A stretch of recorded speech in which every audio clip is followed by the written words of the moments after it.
Hey there, this is Seth Wires from Channel 9, and we're here with a special guest. Tell us who you are and what you do. I'm Dave Probert. I'm a kernel developer within the Windows Operating System division at Microsoft. By the way, get your free copy of Windows 10 now. Upgrade. This is exciting. I actually love operating system stuff. When I was in school, we had to write our own operating system called Unix. Get it? Unix. And it was like, seriously, the most difficult thing I've ever done, so bless you for your work. It's exciting. Yeah, we try and make sure that learning operating systems is really hard, so you guys think we're a lot better than we are. That's awesome. So let's talk about security. When you're writing an operating system, how do you deal with the kind of issues that come up with security? Well, security turns out to be exceedingly important, because if you don't have it, you're really sorry and you're really mad at somebody. So we do a lot of thinking, particularly within the kernel group, about security, and actually throughout Microsoft. But there's a particular problem that our group here worked on within the current release, Windows 10, that has to do with making security a lot better for certain kinds of secrets. So I'd like to tell you about that. Let's do that. So let's start with the following. When we're talking about security, usually we're trying to protect something. What is it that we're trying to protect in this instance?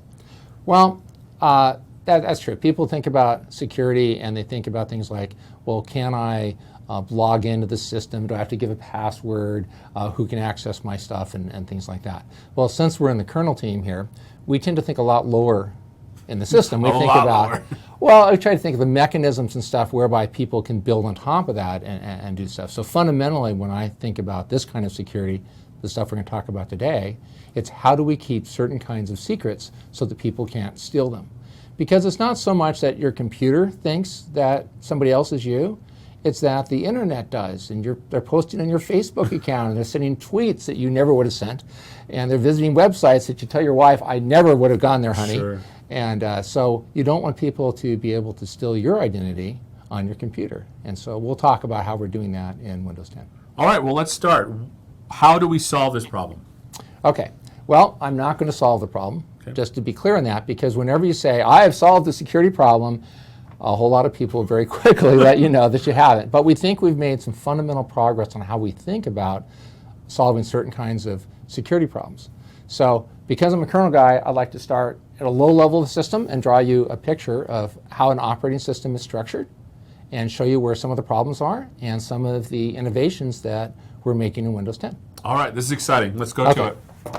So now everybody has different ways that they draw these kinds of pictures. Like Logan there has already told me several times today that he would draw all his pictures differently. So forgive me if I don't draw this picture the way that you did it when you were working on Unix. Okay. But I think of the world largely as broken into two pieces.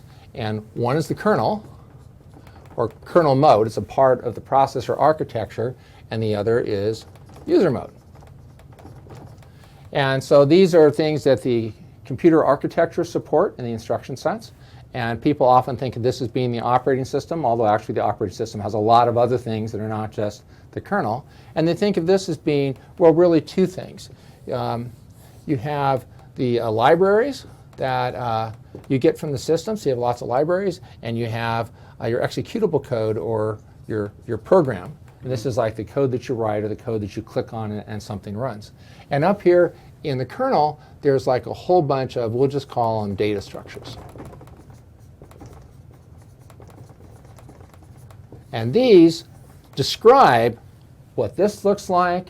They let you say, oh, you opened a file, we'll connect you up over here to some other data structure, and eventually you go out to a disk and you actually get access to the file. So these data structures describe all that you're doing. Now, if your program's running, one of the things that operating systems do is they isolate your program from other programs. And this is sometimes so we can make them secure and not be able to interact with each other. And other times it's just to solve certain kinds of bugs that you might have. So if this program screws up, it doesn't cause this program to crash. And so these things, as everybody probably knows, are called processes. A process is a running instance of a program under an operating system. So you get several of these. And you get up to the kernel, and actually, they're all kind of shared. They're all, when I draw these boxes, these are what we call address spaces. It means that if I have an address like a pointer, what can it refer to? If I have a pointer here in this part, in the user space, I can only refer to this container. I can refer to everything in that process. This guy can't refer there in general. There's some special cases, but he can refer to the stuff here. The operating system can kind of refer to all the data structures everywhere, because that's how kernels tend to be organized. So let's pause right here to ask, I'm going to ask some questions. So a kernel is just like a program that's running all the time. Yes. And sometimes, for example, because programmers, for some reason, I always think that the code that I'm writing is the only thing ever running on the machine. That's definitely not the case. Right. And so each process has its own space to do work, like its own scratch space and its libraries that it's loaded up. And sometimes it will switch between user mode into kernel mode when it needs to get, like, for a file. That's right. Exactly. Got it. That's exactly right. So I guess that operating system course did pay off. Thank goodness. Because the way that Unix works is the way that the operating system, the Windows operating system, works too. Now, the next thing I want to point out about security, since that's really the purpose of today's talk, is to say that the operating system can run some code here, and he can reach down and see stuff in this process, this running program, because he needs to copy some data from the disk. He needs to get some parameters because you want him to do something for you, send a message to somebody, access a web page, has to open some files and some network stuff. And so they communicate back and forth, and the operating system can reach down here. And he can also reach down over here. And the reason why is because, for example, if a program loads a file, like the memory space of the kernel is different than the memory space of the user, and so sometimes it needs to translate and say, here is where the file is according to you. Yes. Okay. Now this is all absolutely great because, well, as you know from Unix, from the way we socialized how hard kernels are and stuff, it has kind of this magical kind of property of all this magic that happens up here, and so people revere what goes on in the kernel. It is sacrosanct. It is. And so they think of, well, this is where all the trouble is, and this is the really good stuff. This is the hard stuff. This is, and you know, there was a point in time where maybe that was sort of true, but it turns out that this is the heart of how things happen in the operating system, and everybody wants to play up here. We're extremely democratic about it. If you want to develop some new device that hangs off of the system, by and large, you may want to write a device driver, which actually lives up here with the rest of the kernel stuff that you get from Microsoft, and it's code that you wrote. And one guy told me, this is like 10 years ago, he says, you know, we get about 1 million different drivers a month. And that was back then. And that doesn't mean 1 million distinct drivers in terms of doing different things, but just drivers we give you a lot of help. Drivers are relatively easy to write. There's a ton of code up here. And so the more code you get up here, the more likelihood that you have bugs. And sometimes the drivers themselves aren't all that well written. And in fact, we've actually made some mistakes ourselves. We've taken large pieces of code and moved them into the kernel for performance, and it turns out that there were some problems with that. Well, what do problems translate into? Problems mean that somebody can figure out how to get the code that's running up here in the kernel to do its bidding. They can take control of it. Now, I feel like I'm having a losing my religion moment here, because the kernel to me was always sort of the source of the trueness of the actual machine. What you're saying is that someone can, even without any malice, write something that works in kernel space that can inject stuff into user mode to do stuff on your behalf. Right. So at one point in time, I remember somebody came from another team, and they said, we'd like you to protect two user mode processes from each other because we have certain content, movies or something. I used to call this Make the World Safe for Disney Movies, but I don't know who the company was that we were doing this for. And they said, well, we like to protect this. And I said, well, what about the kernel? He says, well, kernel's hard. And I said, well, we give you all this help so you can write a device driver. We give you these things called toaster drivers, and they already work, and you just modify them and you load them. It's not hard to get a device driver. So if I was going to steal content from one of these and I could load a device driver, that's pretty straightforward. And he says, but kernel's hard. And I said, no, here's what's hard about kernel. Writing a driver that doesn't have any bugs and never crashes, that can be hard. Writing one that just runs and most of the time does what you want, that's pretty easy. So that's the thing that you were saying too, that it is so easy with no malice to put code up in kernel mode which has bugs in it. And if you have bugs in code, we've all learned this lesson now. Oh my goodness. I can take over control of that code, whether it's driving your Jeep Cherokee or... And the sad thing is, like, if you're not, for example, if you're not checking the bounds of your buffer, you could somehow put something into the instruction pointer to push some kind of code to the user mode. And that's kind of scary. And the reason why I said it's kind of like losing my religion is because now instead of protecting the computer from the user code, we have to protect the user code from the kernel. Is that what you're saying? Absolutely. That's the innovation that has gone into Windows 10 called isolated user mode. Okay. So I draw you some more of this picture here, and I'm going to do it, start off by drawing another line here, and we will call this section here, I guess I'll write it up here, we'll call this normal. This is normal mode. And this we'll call secure mode. Now, in operating system parlance and the way that Intel chips work, this is actually known as ring 3, and this is known as ring 0. Okay? But really, it's just the kernel mode, where the kernel code and the drivers and things like that run, and user mode, where that runs. And there is a ring 1 and 2. We just don't really use them very much. But orthogonal to that, in the opposite direction, opposite axis, we're seeing we're going to have a normal mode and a secure mode. Okay? And then what I really want to do is simply this. I want to take one of these processes and secure it. Okay. Now, remember when the guy came to me and he said, gee, we like to keep these two processes from talking to each other? Well, about 10 years ago, we did some work called protected processes. Because in the Windows operating system, things are very powerful, and I won't go through all the history of why we made them so powerful, but it let us build lots of compatibility into the system. So we had all these processes that could actually talk to other processes if they were owned by the same user. I see. Okay. So protected processes says, well, I want this to be my process. I launched it, but whoever wrote the code doesn't want me to be able to reach in and take data out of it, like just I'm using an example of stealing a movie or something, although that's not the most important example, right. But that would be an example. But what we want to do in Windows 10 is get rid of the user mode part of the process. The data structures are all still here, but I'm going to take that and I'm going to stick it over here, complete with the libs and the program. And what's the difference between normal and secure? The difference is this: if this ring 0, this kernel mode code here, doesn't have any access to this. It cannot see the data, unlike here where we showed how you could reach all the data. So how is that possible? Because my understanding is the kernel is doing some admin level stuff, and sometimes in user mode you have to ask for a file, or ask for the next packet, or ask for whatever the driver it is. How does it give you that in a secure way? That's right. And so we do have something called a secure kernel, which if I could draw better, you would see that that said secure kernel. Unlike the regular kernel over here, this is actually really not a full kernel. In fact, people shouldn't be misled by the name. It's what I used to call a proxy kernel, because it does exactly what you said. If I want to access the network or a file, or I want to signal a synchronization object or something, the program calls into this kernel, not into the normal kernel.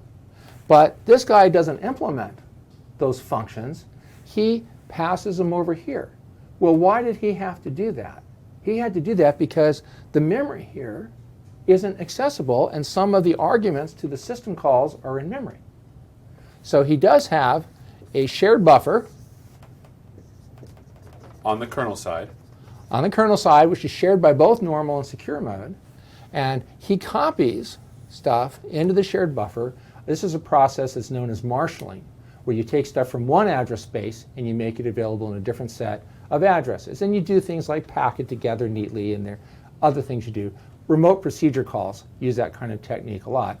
So essentially, the secure kernel implements a kind of remote procedure call so that a system call, and I should say more about what a syscall is in a minute, actually is implemented over here like always, just like the system calls from this process are implemented over here. But the secure kernel, or the proxy kernel, marshals the request and marshals the results back. It's So almost exactly like a officer in between, making sure that everything's happening on the up and up. Yeah. I see. Yeah, it's a little bit, sometimes I think of it like you can still, well, I don't know who does this anymore, but if you drive up to a bank and not to the drive-up ATM and you talk to the teller, or gas stations have this too, that drawer that kind of comes out. Yeah. It's kind of like that, right? That this guy is saying, oh, well, I don't have access to everything in the booth, but I can put something in here and pass it out to you so you have access to it. So it's like that. And so how does the kernel not know about the address space in the secure mode? That's the magic question. So I'm going to erase this, and I'm going to tell you that story if that's okay. Let's do that. Yeah, okay. Absolutely. So in our team, in the kernel team, we had this idea that we might want to get separation between what was accessible from the kernel and what was in user mode. And it turned out that the virtualization guys had already been at work building a feature to support this very thing into Windows 10. And that feature is called Virtual Secure Mode. Okay? And what Virtual Secure Mode does has to do with how address translation takes place. Now, address translation is what people think of, that's what's underneath. That's the implementation of what people think of as virtual memory. And in virtual memory, you have an address, but it gets mapped into the actual physical address. Well, why is that? That's so that I can have two processes, and they can both say, well, here's address 1600, and this guy has address 1600 because that's how I wrote my program. But they don't refer to the same actual memory. They refer to a virtual address of 1600, and it's different in the different processes. Not only that, but when you're page faulting and you're going to disk, right. I mean, you have all that to do too. But this is the key about address translation. And I'll go ahead and describe, since you asked about that, about how the page fault stuff work. But basically what happens is each of these process has a different page table. And this page table, there's some interesting complexity about how you actually represent this, because these address spaces with 64 bits are very large now. But basically think of it as just a table. And you stick in 1600,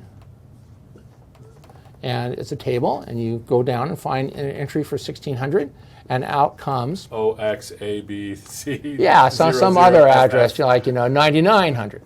And for this one, 1600 might bring out 13,000.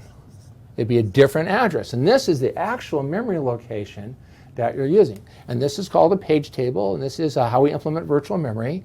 To add a couple more details, just because you asked about this, in addition to getting this out, I also get out access information. Access information does things like say, oh, are you allowed to execute what's on that page or not? Can you actually run it as instructions? It also says that you can't write it, you can't modify it. That's important because I might be sharing it with another program to reduce my memory use. So if it's the same memory, the same contents, why don't I just share the page? And we do that for code and libraries, for example. We do that a lot. And suppose I don't have any access and it says this is invalid. Then the operating system kicks in, and the operating system, the kernel runs in the memory manager and says, oh, let me go see if that's true. It is. That's not a valid page. You made a mistake. Yeah. Oh, we give you an exception. We give you a chance to fix yourself, but we know something's wrong. But very often, this is what paging is, as you were mentioning paging. We say, oh, that's right. We didn't have a physical page to give you, so we took away your access, but we'll go get you one. We'll go out to the disk, say, and we'll copy in that page from disk into the physical memory, and then you have access. So this is paging. It gives you different address spaces for each of these processes. The kernel also has part of the same address space. It has a different set of addresses that it uses. And this is all under the control of the operating system kernel. So how do we get to secure? Well, because obviously you're looking at the kernel, and the kernel has access to the page table, and so it knows where all the memory is. How do we prevent the kernel from accessing that memory? See, you keep asking the same question. It's a good question.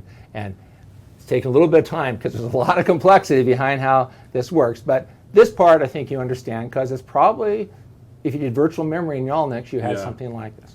Now, in the world we're in now, so I'm going to erase this part, and I'm going to talk about virtual machines for a minute. So we have this hypervisor as part of Hyper-V, but this part of Hyper-V is actually called the hypervisor. It's a layer of code that actually runs underneath the operating system kernel. So now I'm going to draw the kernel on top of this. This is sometimes called ring -1, which means that when we were numbering rings, they didn't realize they were going to need another one below 0. To load multiple operating systems on the same machine, the hypervisor takes care of that. That's right. And so if I have these different, we'll call these virtual machines, each of them has an operating system kernel. Each of it thinks it's manipulating page tables, and each of them coughs out something like, what did we say? I forget what the addresses were, but we coughed out, say, 13,000, I think, was one of them. That's the actual physical address. And without the hypervisor and this kind of thing, that would just be the address of an actual physical page. But now I have the same problem I have with processes. This guy is also spitting out 13,000. And so now the hypervisor becomes a pseudo OS for OSs. Yes, exactly.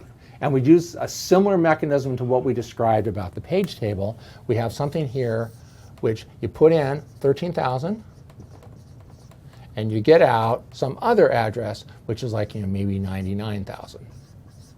And you have a different table for this VM than you have for this VM, so the answer for this VM might be 109,000. And so what we call these is the original address with the page table is a virtual address, or a VA. This is called a guest physical address because these are guest operating systems. And this is called a system physical address because it's, for all intents and purposes, as far as the software is concerned, the real address in memory. And so we have the same thing we had before, which is we also have some access.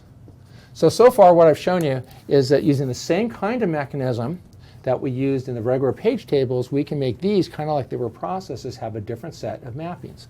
Now, because we already had the virtual address translation, the primary mapping, this is called SLAT, second level address translation. And this is interesting because every time I'm going to install like Hyper-V, it says you need SLAT or SLAT, and this is what this is. It's a hardware thing. That's right. And we used to sort of try and run on machines that did not have it. It was a lot slower. And more recent releases of Windows require that you have hardware that's SLAT capable to run the hypervisor. Got it. Now, this is all existing kind of basic stuff. And now I'm going to answer your question finally. And the answer to the question is really pretty simple, which is without having multiple virtual machines, and I just have normal mode, and I have secure mode. Which is a diagram we had before. And I have a page table here, and this is the what we'll call the NT operating system kernel. And over here is the secure kernel. It also has page tables for each of the processes. They're different page tables. They're managed differently on the different sides. Okay? But the thing we do is we give them a different second level translation.